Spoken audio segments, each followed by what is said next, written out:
کوئی نثر لکھے, کوئی جو جس کو جو آتا ہے وہ لکھے, اور وہ ایک تقریب ہونی تھی, اس میں پڑھنا تھا, تو ہم نے ان کے لیے چند اشعار لکھے. وہاں سے ہماری ابتدا ہوئی. ہمارے لیے بھی ایک دریافت کا عمل تھا کہ اچھا ہاں ارے ہم کہہ سکتے ہیں, کچھ شعر کہہ سکتے ہیں. پاکستان میں بات نہیں پہنچتی اور ہر سال ہم جا نہیں سکتے. وہ کہتے ہیں نا کہ کھوجل پہاڑ اوجل یہ جنگل میں مور ناچا کس نے دیکھا. ابتدائی شاعری میں تھوڑا سا کسی متاثر ہو کے لکھ لیں, لیکن پھر بعد میں آپ کو اپنا ایک رنگ بنانا پڑتا ہے. شروع میں جب مجھے پہلی بار کلاس ملی تو میں بہت ڈر گئی تھی کہ یہ کون لوگ ہیں جو اردو سیکھنا چاہ رہے ہیں اور ان کی زبان اردو نہیں تھی. تو پتہ ہی چلا کہ زیادہ تر وہ تھے جن کے اسپاؤزز پاکستانی تھے. اچھا ایک چہرہ تصویر سے باہر لانے کو اچھے خاصے منظر کاٹنے پڑتے ہیں, جن کے قد بڑھ جاتے ہیں بے قامت ہی, ایسے لوگوں کے سر کاٹنے پڑتے ہیں.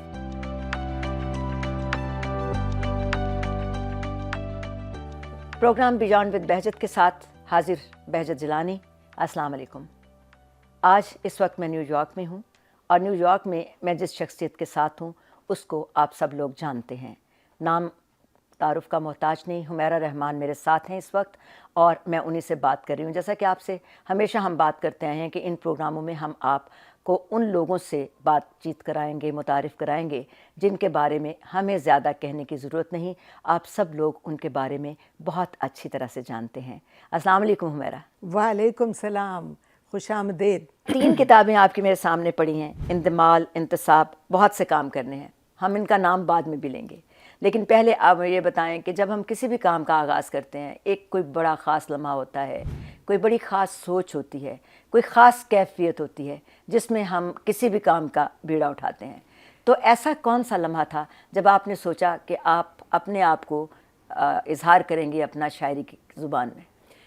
دیکھیے, میری جو پرورش ہوئی تھی وہ بہت پڑھنے لکھنے والے گھرانے میں ہوئی تھی. ہم لوگ پنجاب میں تھے, ملتان میں تھے, اور میرے والدین یو پی سے آئے تھے اور والدہ لکھنؤ کی تھیں, تو ظاہر ہے زبان تو گھر میں بہت ہی شائستہ بولی جاتی تھی. لکھنے پڑھنے کا بھی بہت شوق تھا. اچھا, دور دور تک کوئی شاعر نہیں پھٹکا تھا ہمارے آس پاس, تو کہیں اندازہ بھی نہیں تھا ایسا کچھ ہو سکتا ہے. اسکول میں ایک بار ایک کوئی ہماری استاد تھیں جو جا رہی تھیں, اور ایک طرح سے بات چلی کہ ان کے لیے لکھیں سب. اچھا, شاگرد جتنے ان کے ہیں, کوئی نثر لکھے, کوئی جو جس کو جو آتا ہے وہ لکھے, اور وہ ایک تقریب ہونی تھی, اس میں پڑھنا تھا. پتہ نہیں کیا ہوا, وہ ہمیں بہت پسند تھیں ہماری استاد, تو ہم نے ان کے لیے چند اشعار لکھے. وہاں سے ہماری ابتدا ہوئی. تو وہ ہمارے لیے بھی ایک دریافت کا عمل تھا کہ اچھا ہاں ارے ہم کہہ سکتے ہیں, کچھ شعر کہہ سکتے ہیں.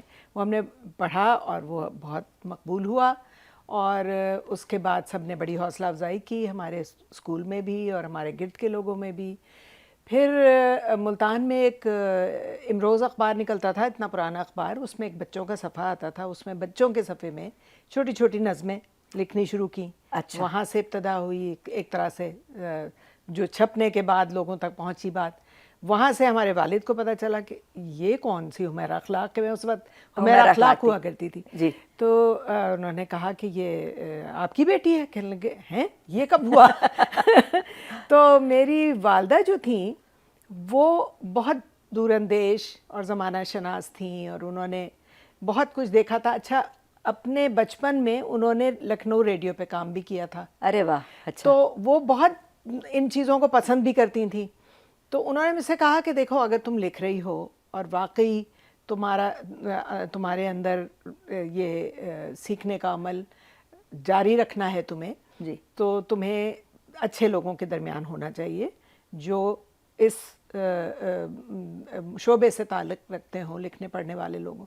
تو ملتان میں 2 انجمنیں تھیں, بزم حریم فن, جو کہ ویسے تو خواتین کی انجمن تھی, لیکن اس میں جو حاضرین تھے اس میں حضرات بھی ہوتے تھے, اور ایک اردو اکیڈمی ہوتی تھی.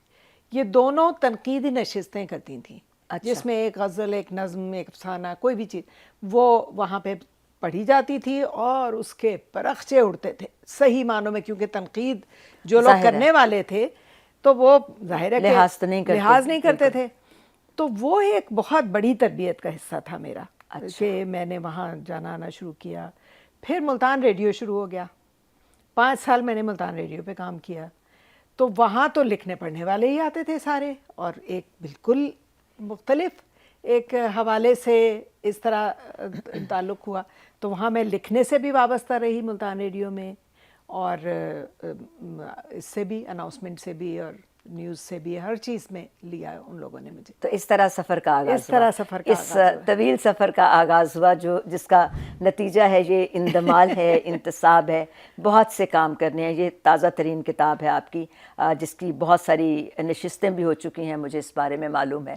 میں یہ سوال تو نہیں کروں گی کہ ان تینوں کتابوں میں سے آپ کو سب سے زیادہ کتاب کون سی پسند ہے, کیونکہ کوئی بھی تخلیق اپنے بچوں کی طرح ہوتی ہے جن میں آپ فرق نہیں کر سکتے. لیکن کوئی غزل, کوئی نظم, کوئی چند اشعار جو ایسے ہوں جو آپ کے دل کے بہت قریب رہے ہوں, ان میں سے کسی بھی ایک کتاب سے.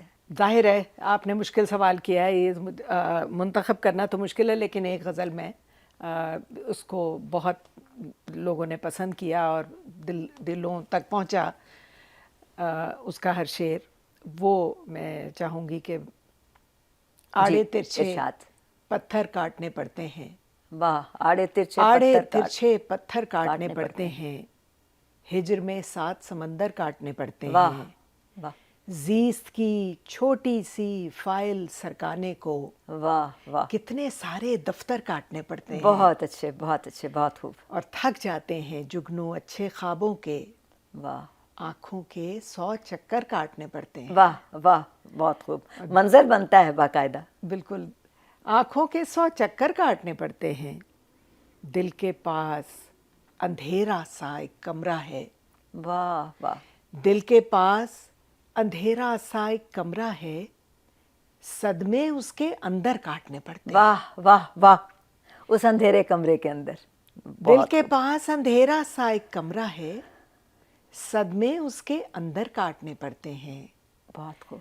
اور جب لوگوں کو مل کر رہنا آئے نہیں, جب لوگوں کو مل کر رہنا آئے نہیں, بیچ سے آنگن اور گھر کاٹنے پڑتے ہیں. بہت خوب, بہت خوب. جب لوگوں کو مل کر رہنا آئے نہیں, بہت اچھے, بہت اچھے. بیچ سے آنگن اور گھر کاٹنے پڑتے ہیں. اور ایک چہرہ تصویر سے باہر لانے کو, واہ واہ, ایک چہرہ تصویر سے باہر لانے کو اچھے خاصے منظر کاٹنے پڑتے ہیں. بہت خوب, بہت خوب, بہت خوب. ایک چہرہ تصویر سے باہر لانے کو اچھے خاصے منظر کاٹنے پڑتے ہیں. اور جن کے قد بڑھ جاتے ہیں بے قامت ہی, واہ واہ, جن کے قد بڑھ جاتے ہیں بے قامت ہی, ایسے لوگوں کے سر کاٹنے پڑتے ہیں. واہ واہ, یہ شعر بہت کوٹ کیا گیا, سیاستدانوں نے بہت کوٹ کیا. جن کے قد بڑھ جاتے ہیں بے قامت ہی, ایسے لوگوں کے سر کاٹنے پڑتے ہیں. اور موت کسی معمولی چیز کا نام نہیں, بہت خوب. اس کے ساتھ کئی ڈر کاٹنے پڑتے ہیں. بہت اچھے. اس کے ساتھ کئی ڈر کاٹنے پڑتے ہیں. پیڑ ہمیرا شہروں کی مجبوری ہیں, واہ, بڑھ جائیں تو اکثر کاٹنے پڑتے ہیں. بہت اچھے, بہت اچھے, بہت خوب, بہت خوب. اب اس کے بعد آگے میں کیا کہوں, کیونکہ میرے انہی میں سے بہت ساری چیزیں میرے دماغ میں آنے لگ گئیں کہ ظاہر ہے کہ جب آپ شاعری کرتے ہیں تو ارد گرد کے حالات کا بہت اثر ہوتا ہے ان کے اوپر. اور آپ کی ساری غزل میں بہت ساری ایسی چیزیں ہیں جو کہ میں اپنے معاشرے میں, پاکستانی معاشرے میں, ساؤتھ ایشین معاشرے میں بہت ساری چیزیں ہیں جن کے ساتھ آپ ان کو جوڑ سکتے ہیں, جوڑ کے دیکھ سکتے ہیں ان کو. تو یہ بتائیے کہ خاتون ہونا ہر 2 طرح سے اس کے بارے میں بات کی جاتی ہے. بالکل. کبھی تو یہ بھی کہا جاتا ہے کہ یہ ایک بہت اچھی بات ہے. ظاہر ہے کہ ہمارے معاشرے میں عام طور پر خواتین کی عزت کی جاتی ہے, ان کو مان دیا جاتا ہے. ساؤتھ ایشین کلچر بہت سارے ایسے ہیں جن میں ایسی چیزوں کا خیال رکھا جاتا ہے. صحیح. تو لیکن آپ مجھے یہ بتائیے کہ شاعری کے میدان میں جہاں پہ ایک زمانے میں بہت غلبہ رہا مرد حضرات کا, تو کیا کبھی کسی طرح کا کوئی چیلنج ہوا آپ کو, کسی تعصب کا سامنا, کسی طرح سے بھی یہ لگا ہو کہ ایسا ہونا نہیں چاہیے تھا؟ نہیں، مجھے ذاتی طور پہ بحیثیت عورت یا بحیثیت شاعرہ ایسا کبھی کوئی تجربہ نہیں ہوا. بہت عزت دی گئی اور توجہ دی گئی، اور جتنے بھی ہمارے بزرگ تھے جو ہم سے پہلے کے لوگ تھے، انہوں نے ہمیں بہت سراہا، بہت حوصلہ افزائی کی، اور مجھے کم از کم ذاتی طور پہ اس کا کوئی مسئلہ نہیں ہوا. جی. لیکن ایک ضرور بات ہے کہ جو لوگ باہر رہتے ہیں، ملک سے باہر، ملک سے باہر، وہ ظاہر ہے کہ اس طرح کی توجہ ان کو نہیں مل پاتی جس طرح کے وہ مستحق ہیں. کئی بار ایسا ہوتا ہے کیونکہ ان تک پہنچتا نہیں ہے. پاکستان میں بات نہیں پہنچتی، اور ہر سال ہم جا نہیں سکتے، ہر 6 مہینے بعد ہم جا نہیں سکتے. تو وہ کہتے ہیں نا کہ جنگل میں، ہاں، کھوجل پہاڑ اجل گئے، جنگل میں مور ناچا کس نے دیکھا. تو اس کا چیلنج تو رہا، اور میرے خیال میں مسلسل ہے. جب میں جاتی ہوں تو ایک دم سے چونکتے ہیں بہت سے لوگ کہ ارے وہاں تو بڑی اچھی شاعری ہو رہی ہے، وہاں تو یہ ہو رہا ہے، وہ ہو رہا ہے. لیکن یہ شاعری ظاہر ہے آج سے تو نہیں ہو رہی، 50 سال تقریباً ہونے کو آئے اور چل رہا ہے، اور چھپ بھی رہی تھی میں وہاں پہ میگزینز میں. لیکن جس طرح وہاں رہتے ہوئے مجھے توجہ مل سکتی تھی، وہ یہاں رہ کے ذرا سی کم ہوئی. لیکن مجھے اس کی کوئی پریشانی نہیں ہے. میں سمجھتی ہوں کہ ڈیو رسپیکٹ ملی ہے مجھے ہر مرتبہ، اور ٹھیک ہے، کم بھی صحیح، کوئی بات نہیں. لیکن پھر بھی ظاہر ہے کہ جو بھی خوبی ہوتی ہے وہ منوا لی جاتی ہے، مانی جاتی ہے. اور ویسے بھی کہا جاتا ہے نا کہ وہ خوبی تو وہ ہوتی ہے جس کے بارے میں لوگ کہیں. اپنے بارے میں تو ہم بہت بات کر لیتے ہیں، لیکن اس کا کوئی وہ اثر اس طرح سے نہیں ہو سکتا. تو خواتین کا کردار کیسے دیکھتی ہیں آپ شاعری میں؟ جو شاعر حضرات ہیں، خواتین ہیں، کیسی شاعری کر رہی ہیں؟ مطلب بڑے بڑے نام آتے ہیں ہمارے سامنے، جن میں بہت بہت بڑے بڑے لوگوں کے نام ابھی میں لوں گی بھی، جن کے ساتھ آپ کو کام کرنے کا موقع ملا، مشاعروں میں شرکت کرنے کا موقع ملا. کشور ناہید، فہمیدہ ریاض اور پروین شاکر، ان سب کو بھی ساتھ لے کر اگر ساتھ چلیں تو اب اس وقت آپ دیکھتی ہیں کہ شاعری کے اس میدان میں یا اس شعبے میں جو صنف نازک ہے، خواتین ہیں، اور جو کہ پہلے غزل کا موضوع ہوا کرتی تھی زیادہ تر، اب ان کا اپنا رول کیا ہے؟ نہیں، دیکھیے، یہ لوگ تو وہ ہیں نا جو صاحب طرز لوگ جنہیں کہا جاتا تھا، صاحب اسلوب کہا جاتا تھا، جس میں ادا جعفری صاحبہ ہیں، زہرا نگاہ صاحبہ ہیں، کشور ناہید ہیں، فہمیدہ ریاض ہیں. ان ٹرینڈ سیٹر جو لوگ تھے، ٹھیک، انہوں نے بے تحاشا نسلوں کو متاثر کیا، اور ان کے ساتھ لوگوں نے ان کے رنگ میں بہت کچھ لکھنا. پروین شاکر بہت بڑی مثال ہے اس کی. جی بالکل، کہ انہوں نے بہت لکھا اس طرح کا، لوگوں نے ان کے طرح. لیکن پھر وہ یہی ہوتا ہے کہ جب آپ کسی کے رنگ سے متاثر ہو کے لکھتے ہیں تو پھر آپ کا اپنا رنگ تو نہیں رہتا نا. تو وہ پھر ایک حد تک تو ہو سکتا ہے شروع میں کہ آپ ابتدائی شاعری میں تھوڑا سا کسی سے متاثر ہو کے لکھ لیں، لیکن پھر بعد میں آپ کو اپنا ایک رنگ بنانا پڑتا ہے. اور وہ رنگ بہت کم لوگوں کے حصے میں آیا کہ جو وہ اپنا خود اپنی شناخت جسے وہ خود اپنی پہچان کہہ سکیں، ہاں، جو اپنا بتا سکیں. تو اس میں بھی کئی نام آئے. شاہدہ حسن ہیں، عشرت آفرین ہیں، نسیم سید ہیں، مطلب اس طرح کافی لوگ ہیں یہاں پہ. یہ تو یہیں کے لوگ ہیں، یہ تو امریکہ، نارتھ امریکہ، کینیڈا کے لوگ ہیں، لیکن پاکستان میں بھی ہیں ایسے لوگ. تو میں سمجھتی ہوں کہ چیلنج تو ہمیشہ رہا ہے خواتین کو، کیونکہ جیسا کہ آپ نے کہا کہ اکثریت حضرات کی ہے. تو لیکن اب اس حد تک نہیں رہا جیسے پہلے تو تھا نا. جیسے اب ادا جعفری کے زمانے میں تو پردے میں لوگ خواتین لکھ رہی تھیں، اور اس کے بعد آہستہ آہستہ انہوں نے آنا شروع کیا. یا زہرا قلمی نام بھی تھے، ہاں، قلمی نام ہوتے تھے. اور تو زہرا آپا نے تو جب پہلی غزل سنائی تھی تو وہ تو ایک بڑا مزے کا واقعہ ہے ان کا. تو وہ مطلب وہ تو بہادر خواتین تھیں نا. مطلب جب وہ آئی تھیں تو وہ تو انہوں نے ہی تو ہم سب کو ہمت دلائی، راہ ہموار کی ہم سب کے لیے. تو ان کا تو احسان کبھی بھول ہی نہیں سکتے ہم، کہ وہ جو انہوں نے کیا. لیکن اب جو ہے ظاہر لڑکیاں لکھ رہی ہیں، اور اپنا نام، اپنی شناخت بنانے میں وقت لگتا ہے، اور وہ کس حد تک کامیاب ہوں گی یہ وقت بتائے گا. ہمارا یہ ہم خواتین کی اب بات کر رہے ہیں. ہمارے معاشرے میں, ہماری سوسائٹی کے اندر زیادہ تر ساؤتھ ایشین کے بھی جو معاشرے ہیں ان میں خواتین کے بہت سارے مسائل ایسے ہیں جن کے بارے میں ابھی تک بات نہیں کی جاتی, جن کو آپ کہتے ہیں کہ ٹیبوز ہیں, ممنوع موضوعات ہیں, ان کے اوپر ہم بات نہیں کر سکتے. بالکل. تو کیا آپ سمجھتی ہیں کہ آج کی خاتون اس کا فرض یہ ہونا چاہیے کہ وہ اپنے ان تمام مسائل کو سامنے لے کر آئے؟ لا رہی ہیں. تو اس میں کس حد تک کامیابی ملی؟ لا رہی ہیں, کئی خواتین لا رہی ہیں. عشرت نے تو بہت کچھ لکھا ہے ان کے بارے میں. عشرت آفرین کی آپ شاعری پڑھیں تو پھر خواتین کے مسائل بھی لکھے ہیں. پھر یہ جو غزہ کے جو ہے اس میں جنگ کی ڈائری کے نام سے اس کی کتاب آ رہی ہے جس میں پورا اس نے اسی کے حوالے سے سب لکھا ہے. تو مطلب آپ آنکھ بند کر کے تو نہیں بیٹھ سکتے نا. آپ کے ارد گرد جو ہو رہا ہے وہ آنا چاہیے اور آ بھی رہا ہے. اور نسیم سید نے کافی لکھا ہے, شاہدہ حسن نے لکھا ہے.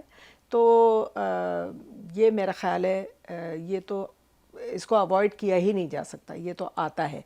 اب وہ غزل میں کس طرح آتا ہے وہ ایک الگ ہے بات, کہ اس کو غزل میں لانا ایسے موضوعات کو وہ ایک الگ چیلنج ہوتا ہے. لیکن بہت سے لوگ اس میں کام ہے. میں نے بھی بہت کچھ لکھا ہے غزل میں. جی بالکل بالکل, جس میں یہ ساری چیزیں آئی ہیں, موضوعات آئے ہیں یہ والے. لیکن آپ نہیں سمجھتے کہ ابھی بھی زیادہ کام کرنے کی ضرورت ہے؟ کام کرنے کی تو بہت ضرورت ہے, وہ تو ہمیشہ رہے گی. بالکل, کیونکہ بہت سارے ایسے لوگ, بہت ساری ایسی خواتین ہمارے معاشرے میں ہیں جن کے بارے میں بات کرنے کی ضرورت ہے, کیونکہ ان کے پاس ایسا اپنے کہنے کے لیے نہ تو اظہار کا کوئی طریقہ ہے, نہ ان کے پاس کچھ ایسی چیز ہے جس کے ذریعے وہ اپنے آپ کو یا اپنے مسائل کو اجاگر کر سکیں. تو یقینی طور پر اس کے لیے شاید آپ بھی اس بات سے وہ کریں گی کہ وہ زیادہ کام کرنے کی ضرورت ہے. ایک اور موضوع چلیے اس کے ساتھ ساتھ آتے ہیں. آپ پڑھاتی بھی ہیں اردو, نیو یارک یونیورسٹی میں آپ نے اردو پڑھائی. تو آپ مجھے یہ بتائیے کہ آپ کے جو اسٹوڈنٹس تھے وہ زبان کو کس حوالے سے پڑھتے ہیں؟ کلچر کے حوالے سے پڑھتے ہیں, جذبات کے حوالے سے پڑھتے ہیں, تہذیب کے حوالے سے پڑھتے ہیں, کس طرح سے لیتے ہیں جو غیر ملکی اسٹوڈنٹ ہوتے ہیں خاص طور پر؟ اردو زبان کو کلچر سے الگ کیا ہی نہیں جا سکتا. وہ تو دونوں ایک مدغم ہیں ایک دوسرے کے ساتھ. تو جب آپ پڑھاتے ہیں تو آپ اس کے ساتھ کلچر اس میں بھگو کے ڈال رہے ہوتے ہیں. وہ ایسے ہو نہیں رہا تھا, اس کے بغیر ہوتا نہیں ہے. تو میرے جو طلبہ تھے وہ غیر ملکی تھے, جو غیر زبان تھے, تو ان کا تو مسئلہ دوسرا تھا. شروع میں جب مجھے پہلی بار کلاس ملی تو میں بہت ڈر گئی تھی کہ یہ کون لوگ ہیں جو اردو سیکھنا چاہ رہے ہیں اور ان کی زبان اردو نہیں تھی. تو پتہ ہی چلا کہ زیادہ تر وہ تھے جن کے اسپاؤزز پاکستانی تھے. اچھا, تو اس کے لیے اس لیے وہ آ رہے تھے. لیکن اس میں بھی ان کی ایک تہذیب تو انہیں دینی تھی نا, کہ ایسے تھوڑی ہے کہ وہ سیدھی سیدھی. تو عام مکالمہ بھی جو ہے اس میں بھی تھوڑی سی تہذیب تو ہوتی ہے, تو وہ ڈالنا ہے اس میں. تو وہ سیکھتے بھی تھے اور پھر اس کو استعمال بھی کرتے تھے, اور بعد میں آ کے بتاتے بھی تھے کہ ہم نے اس کو فلانی جگہ استعمال کیا تو ہم نے بڑا متاثر کیا دوسروں کو. تو کہتے ہیں کہ زبان اصل میں سمجھ اس وقت آتی ہے جب آپ زبان میں لکھی ہوئی کسی مزاح کو سمجھنے لگیں. تو کیا آپ کے اسٹوڈنٹس جو تھے, طالب علم جو تھے یا طالبات جو تھیں, وہ کر سکتی تھیں پھر اس کے بعد آپ سے پڑھنے کے بعد اپریشیٹ کرتی تھیں مطلب یہ جو پاکستانی ادب کا مزاح ہے یا اس ساری چیز کو؟ ایک حد تک, بہت زیادہ نہیں. لیکن جو کچھ لوگ ایسے تھے جو بہت شوقین تھے یا بہت زیادہ ان کے اندر سیکھنے کی امنگ تھی, تو وہ وہاں تک پہنچتے تھے آگے تک. لیکن کچھ لوگ ہوتے تھے جنہیں بس بنیادی چیزیں چاہیے ہوتی تھیں, بنیادی مکالمہ آ جائے, تو وہ جو صرف اسپاؤزز کے لیے سیکھتے تھے. اچھا, یہ بات ہوئی اردو زبان کی, ہم بات کر رہے ہیں, آپ کے سکھانے کی بات کر رہے ہیں. آپ کو امریکہ میں رہتے ہوئے بھی عشرے بیت گئے, تو بہت میرا ایک سوال ہمیشہ رہا ہے, اپنے ساتھ بھی رہا ہے, کہ امریکہ آ کے اچھا کیا کہ برا کیا؟ دیکھیے جو وہ کہتے ہیں نا کہ یہ خوابوں کی سرزمین ہے, تو کیا ہوا؟ مطلب یہ سارے خواب سچے ہوئے جو یہاں آنے کے بارے میں تھے, یا کہیں پہ کوئی جھٹکا بھی لگا؟ دیکھیے, ہجرت جو ہے وہ ایک بہت بڑا تجربہ ہے, اور میں نے کوئی شعوری ہجرت نہیں کی تھی. میری شادی ہوئی تھی یہاں, تو میرے میاں یہاں تھے, ظاہر ہے مجھے ان کے ساتھ آنا تھا. اچھا, اس سے پہلے میں ریڈیو پہ کام کر رہی تھی, BBC پہ لندن میں کچھ عرصے میں نے کام کیا تھا, پھر میں یہاں. تو وہ اس لحاظ سے تو یقیناً بہت بڑا جھٹکا تھا, کیونکہ میرا خواب تھا کہ میں اس کو جاری رکھوں گی آگے ریڈیو کے معاملات کو, اور میں کرتی رہوں گی، لیکن وہ ظاہر ہے کہ نیو یارک میں رہ کے ممکن نہیں ہو پا رہا تھا. لیکن پھر مصلحت بھی دیکھنی پڑتی ہے، سمجھوتے بھی کرنے پڑتے ہیں، اور یہ بھی دیکھنا پڑتا ہے کہ یا تو آپ کامیاب شادی شدہ زندگی کو نبھا لیں یا کیریئر بچے پال لیں، اور یا پھر آپ یہ سب کریں، خواب پورے کر لیں. تو خواب ایک حد تک پورے کیے، کیونکہ مشاعرے ہوتے تھے اور ان کی نظامت کرنا ہے اور ان کا انتظام کرنا ہے، وہ سارے کیے. انتظامی لحاظ سے بہت کچھ پورا کیا. ایک ہمارے ایک دوست تھے ظفر زیدی یہاں پہ، جن کا بہت جلدی انتقال ہو گیا تھا 33 برس کی عمر میں. ان کے نام سے ایک آرگنائزیشن بنی، ظفر زیدی میموریل کلچرل سوسائٹی. 41 سال اس کے تحت پروگرام ہوئے، ہر سال باقاعدگی سے. تو ابھی پچھلے سال ہم نے اس کا الوداعی پروگرام کیا، اور اس کی وجہ بھی یہ تھی کہ ظفر نے اپنا گردہ اپنی بڑی بہن کو دیا تھا. اچھا. اور وہ بہن اس گردے پر 40 سال حیات رہیں. ارے. اور وہ پچھلے سال انتقال کر گئیں. اچھا. تو جب وہ انتقال کر گئیں تو لگا کہ ظفر ایک دفعہ پھر چلے گئے، کیونکہ ظفر کا ایک گردہ تھا، آرگن ان کے اندر تھا نا. صحیح. تو اور پھر ان کی بہن نے ہی مجھ سے کہا کہ اور کوئی طریقہ بھی ہو سکتا ہے. تو ان کے بھائیوں نے کہا کہ ہم کوئی اس کا ڈیجیٹل فارم میں ہم کچھ کرنا چاہ رہے ہیں. تو میں نے کہا آپ لوگ کیجئے. تو میں نے 41 سال کے بعد اس کو اختتام کیا. یہ بہت بڑی اچیومنٹ ہے کہ ایک دوسرے ملک میں رہتے ہوئے 41 سال تک آپ اپنے کسی ورثے کو، اپنے کسی کلچر کو ساتھ لے کے چلتے رہے. بالکل. اور اس میں پہلے 10 سال انڈو پاک مشاعرے ہوئے، جس میں ہندوستان پاکستان دونوں سے اور ساری دنیا سے لوگ آتے رہے. اس کے بعد پھر میں نے، چونکہ اور کئی ادارے آ گئے تھے میدان میں، تو ہم نے یہ سوچا کہ کچھ کام انہیں بھی کرنے دینا چاہیے، اور ہم نے پھر نارتھ امریکہ کینیڈا پہ فوکس کیا. اچھا. تو اس میں یہ ہوا کہ جو یہاں کے بہت سے ایسے شاعر تھے جو پاکستان سے اسٹیبلشڈ آئے تھے مگر مائیگریٹ کر گئے تھے، تو ان کو وہاں کتابیں بھی چھپ چکی تھیں، سب کچھ ہو چکا تھا، لیکن یہاں کے وہ بالکل بے یار و مددگار مقامی شاعروں میں گردانے جاتے تھے. تو وہ ایک طرح سے ان کے مقام کے اعتبار سے، ان کے رتبے کے اعتبار سے ان کو بلایا جاتا تھا. اور مطلب ایک طرح سے زندگی دینے کی بات ہے، دوبارہ زندگی دینے کی بات ہے. بہت سارے ایسے لوگ تھے جو پہلے لکھ رہے تھے اور جن کا پتہ چل رہا تھا، لیکن وہ ان کو پلیٹ فارم نہیں مل رہا تھا. اس پلیٹ فارم پہ آئے اور وہاں سے ان کا تعارف ہوا، اور پھر وہ بہت آگے تک گئے.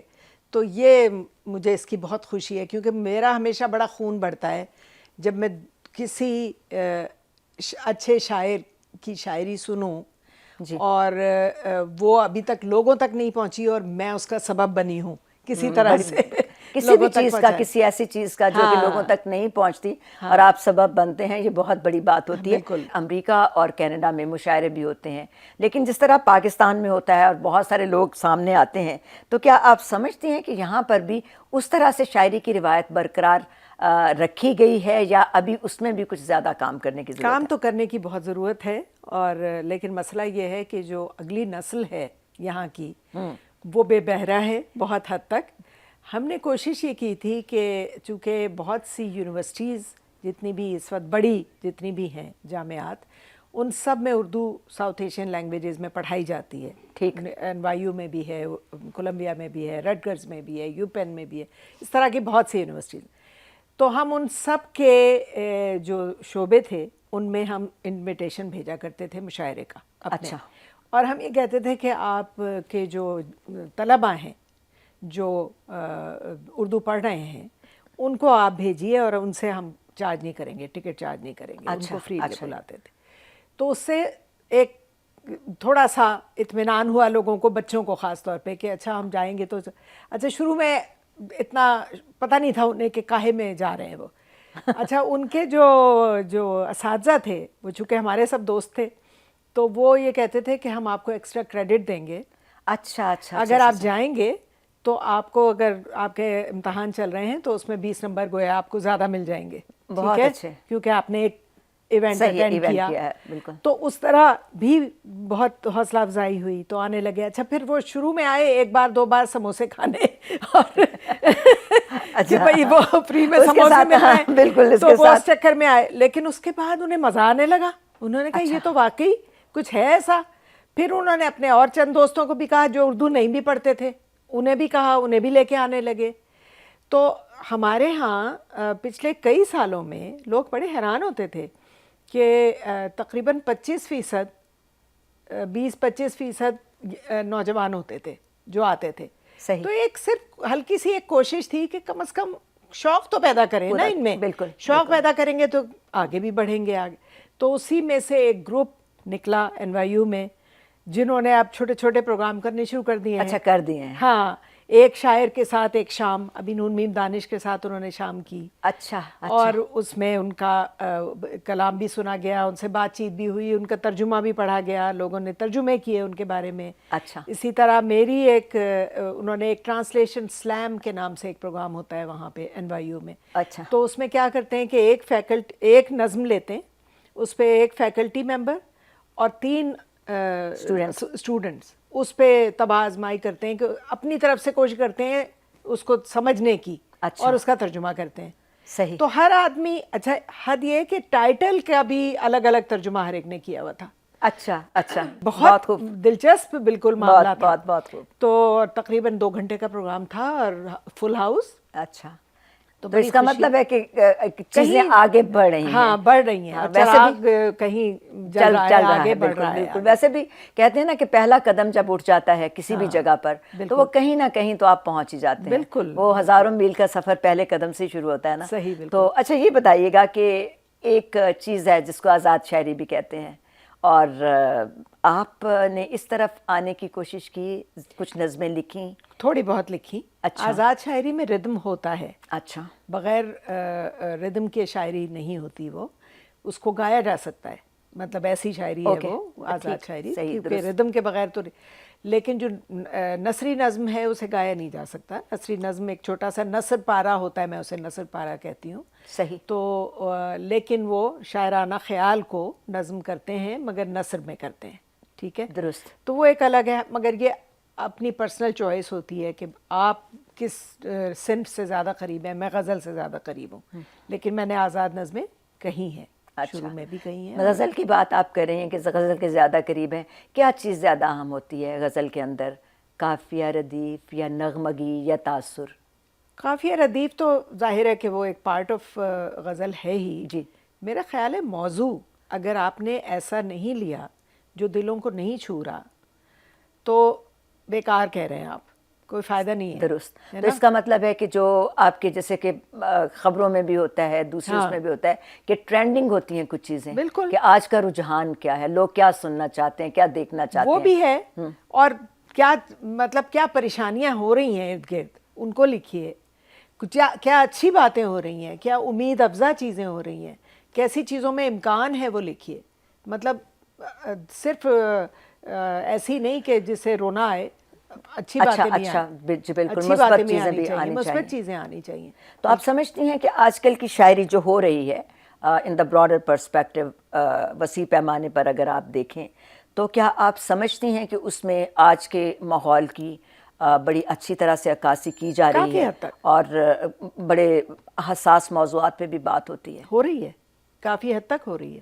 کیونکہ میں ابھی ہو کے آئی ہوں نا پاکستان. اچھا. تو وہاں پہ میں نے نوجوان شعراء کو کافی سنا اور مجھے احساس ہوا کہ بالکل ایک نئے انداز میں ایک لہر آئی ہے جو لکھ رہی ہے اور آگے جائے گی. سوچ بھی رہی ہے، لکھ بھی رہی ہے، اور آگے جانے والی ان کے اندر صلاحیتیں ہیں بہت. چلیے نئی نسل کی بات ہوئی تو یہاں پہ بات کرتے ہیں کہ نئی نسل کے لیے آپ کیا کہنا چاہیے، کیونکہ آپ کے جیسے لوگ جن کے پاس سامنے اب کتابیں ہیں، ہمارے پاس پڑھی ہیں، اندمال ہے، انتصاب ہے، بہت سے کام کرنے ہیں. یہ ٹائٹل مجھے بہت پسند آیا، بہت سے کام کرنے ہیں. اس لیے کہ واقعی زندگی میں آپ کسی بھی مقام پہ چلے جائیں اور جو کچھ بھی کر چکے ہوں پھر بھی لگتا ہے کہ ابھی بہت کچھ کرنا باقی ہے. بالکل. یہ بہت لوگوں نے اس سے کہا کہ ہمیں لگا کہ یہ آپ نے ہمارے بارے میں لکھا ہے. تو اگر آج آپ سے میں کہوں کہ آپ ان کے لیے کوئی پیغام دینا چاہیں گی تو کیا کہیں گی آپ ان کو؟ دیکھیے، جو ابھی لکھنا شروع کر رہے ہیں ان کے لیے تو سب سے بڑا پیغام یہ ہے کہ وہ مطالعہ کریں، زیادہ سے زیادہ مطالعہ کریں اور کلاسکس کو پڑھیں اور معاصرین کو پڑھیں، جو ان کے ارد گرد لکھ رہے ہیں لوگ ان کو پڑھیں. اس کے بعد اپنی ایک شناخت بنانے کی کوشش کریں اور چھپیں پہلے، جرائد میں چھپیں. ضروری ہے پہلے وہ کتاب لانے سے پہلے بعض لوگوں کو بہت جلدی ہوتی ہے کتاب کہ کتاب پہلے آ جائے. کتاب آنا اتنا اہم نہیں ہے جتنا جرائد میں آنا. اور آج کل تو یہ ڈیجیٹل میڈیا کی وجہ سے بہت آسانی ہو گئی ہے کہ بہت سے رسالے آ گئے ہیں آن لائن بھی، تو آپ ان میں جا سکتے ہیں. ضروری نہیں ہے کہ آپ باقاعدہ اس طرح کے میڈیا میں جائیں. تو آپ کوئی ہم سب ایک میگزین ہے جو بہت دن سے چل رہا ہے. اسی طرح اور بھی کئی، چہار سو ایک میگزین اسلام آباد میں نکلتا تھا، وہ اب اس میں بھی آ گیا ڈیجیٹل میڈیا میں. اس طرح اور بھی کئی میگزینز ہیں، تو آپ ان میں چھپنا شروع کریں. پھر اس میں پھر بات چیت بھی ہوتی ہے اور تھوڑا سا لوگ تنقید بھی کرتے ہیں، تعریف بھی کرتے ہیں، دونوں چیزوں میں وہ بھی پھر آپ ایسے لوگوں میں اٹھے بیٹھیں جن سے آپ سیکھ سکیں کچھ.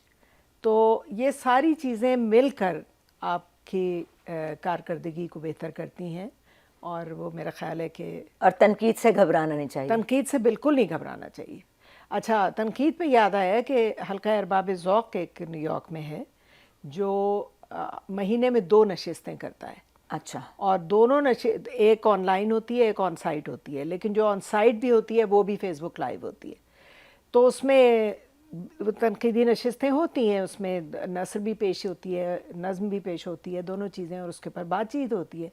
اب ظاہر ہے کہ تنقید کا وہ معیار تو ہم توقع نہیں کر سکتے جو پاکستان انڈیا میں ہوتا ہے. وہاں پہ تو ظاہر ہے کہ اساتذہ ایک بالکل مختلف مطالعے کے لوگ ہوتے ہیں اور ان کا ایک تجربہ بھی الگ ہوتا ہے.